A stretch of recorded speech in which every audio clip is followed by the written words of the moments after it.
Welcome back to the Nash Potatoes Outdoor Show. I recently stayed 5 nights at the Pad Hotel and Hostel in Silverthorne, Colorado, and I wanted to share my experience with you today. Their website is up top. As you can see, they get really good reviews on Google. So I was able to capture some really good footage with my GoPro 11. This is the lobby area. They do have a sitting area out here as well as a bar. And then over there to the right is where you would check in at. This is the second floor. They've got a filtered water station and then some sitting areas. A lot of people were using their computers. And then around here they've got books and games and another sitting area which overlooks the bar area. In the bar area they do trivia night, they do comedy night. You'd have to look at their calendar of events. All right, now let's go up to the third floor. This is where the hot tub is at.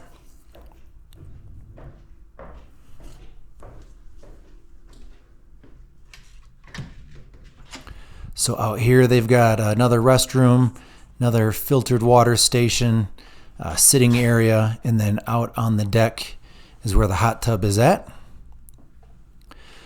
The hot tub was always my favorite part of the day because everybody was coming in from skiing, soaking their sore muscles. It was a really great way to meet new friends. The balcony overlooks the town just a little bit. So this was my room, 206. I got a mixed dorm situation. There were 6 bunk beds in here. Everybody gets assigned a locker, and if you bring your own lock, you can secure it as well.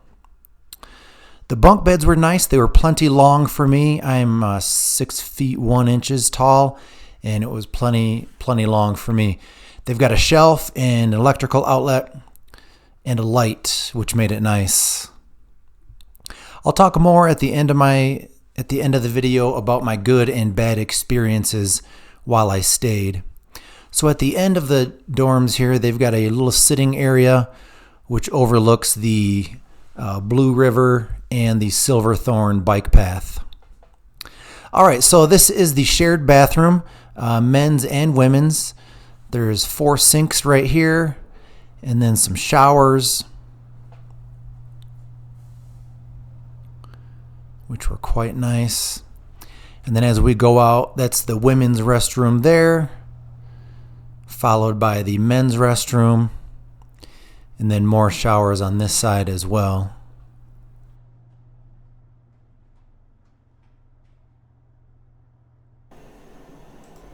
So I wanted to show you the thermostat situation. This central heating system keeps this end of the room at about 80 degrees.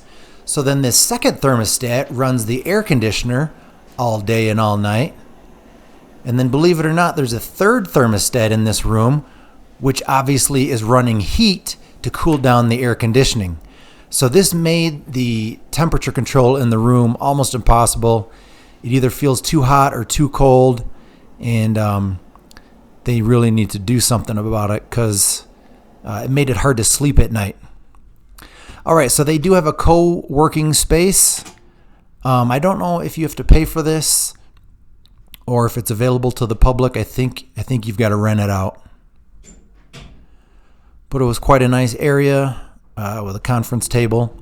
And then up on the third floor, they have an event space. I assume you could hold a small wedding or something like that up here.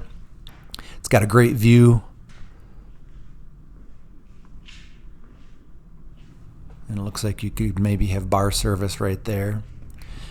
All right, so I wanted to explain to you the different kinds of rooms that they have because there are quite a few different categories here. And then I wanted to share the prices with you as well. So I did the shared dorms. There were 6 bunk beds. It was $64 per night. And then they have private group rooms, depending on if you have 4, 6, or 8. The price ranges from $229 to $449. And then they have a micro room, which is $159. In that case, I think you'd use the shared bathroom. And then the micro room with bath is $189. That would be a private bath, obviously. And then there's a family room, which I think is a bed with 2 bunk beds.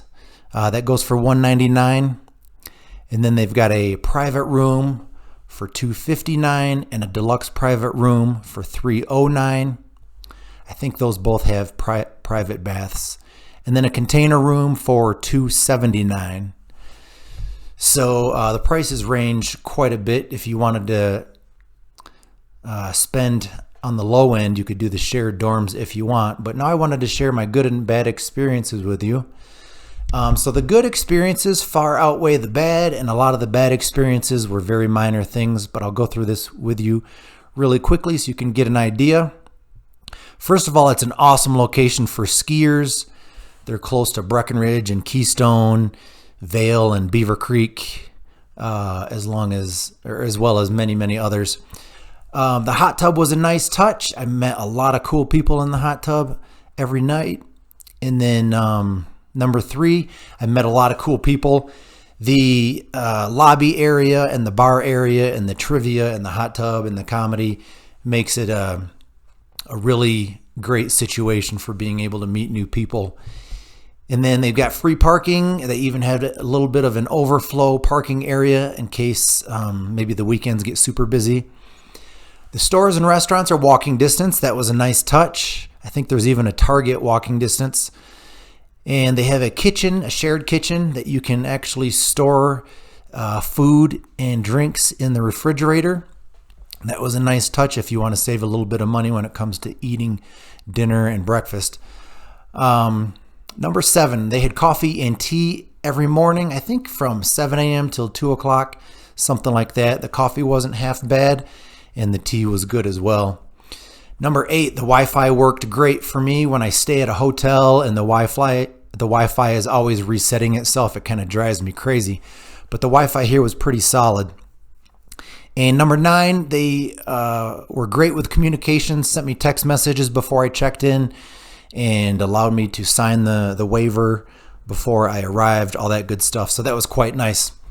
So the bad experiences, if I come again, I probably will not do the shared dorm because it's impossible to sleep past 7 o'clock.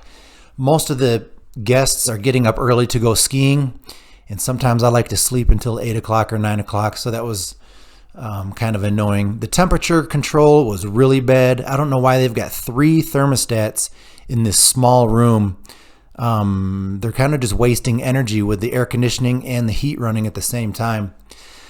On the second floor, the men's restroom does not have an air freshener, so it smelled kind of bad. The actual problem is that the urinals don't automatically flush, and for whatever reason, it looks like people were not flushing.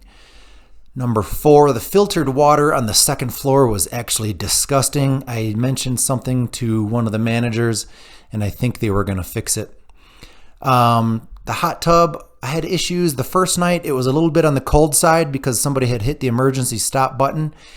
And then one of the other nights, the hot tub, I think it needed a little more chlorine because it was slightly on the greenish side. But then the very next night, it was clean again. So as I mentioned, fairly small issues here. And then in the kitchen, I like to have oatmeal in the mornings, and they only had, I think, 2 spoons. So it was hard to track down the spoons, but very, very minor issues. I would definitely stay here again. I just wouldn't do the shared dorms. If you're looking to go skiing, this is a perfect place. As I mentioned, the location is really, really great. So I would highly recommend the Pad. But that's all I've got for you today. Thanks for watching the Nash Potatoes Outdoor Show. Please subscribe to my YouTube channel. We will see you next time.